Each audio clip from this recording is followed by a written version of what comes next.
Olá! Hoje, na reunião da Sobranfa, nós discutimos dois artigos. O primeiro, um editorial antidepressivo e doença crônica, do Journal of Family Practice.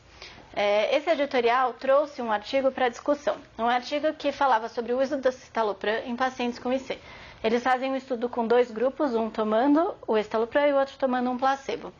E eles chegam à conclusão que depois de 2 anos com escitalopram, esses pacientes não apresentaram melhora em nenhum score, em nenhum dos sintomas depressivos que eles tinham.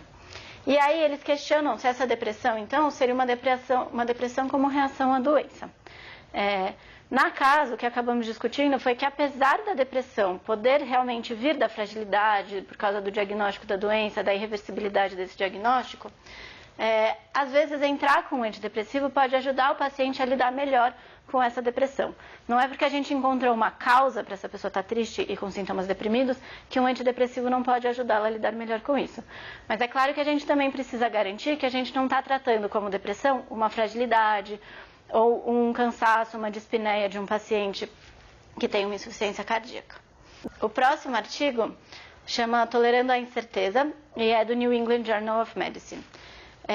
Ele vai discutir um pouco como os médicos não são preparados para lidar com a sua própria incerteza dentro da profissão.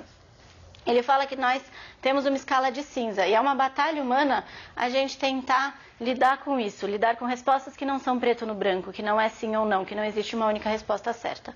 Ele coloca que a história do paciente, a narrativa dele, é como uma escala de cinza. E nós somos ensinados a encaixar isso em um diagnóstico, que é uma resposta única, categorizada, rotulada. E isso dificulta o médico a entender que ele vai ser vulnerável, que ele não vai ter certezas e que é muito difícil a gente realmente transformar o que é cinza em preto e branco e que a gente vai acabar errando sim algumas vezes. E a vulnerabilidade e o medo que a incerteza trazem ao médico muitas vezes levam ele ao burnout. O artigo discute se o aumento do burnout entre os médicos está nessa dificuldade, que com o avanço da tecnologia, dos protocolos, dos conhecimentos, dos exames, a gente acha que a gente vai ter menos incerteza, mas isso não é verdadeiro, a gente continua tendo a incerteza.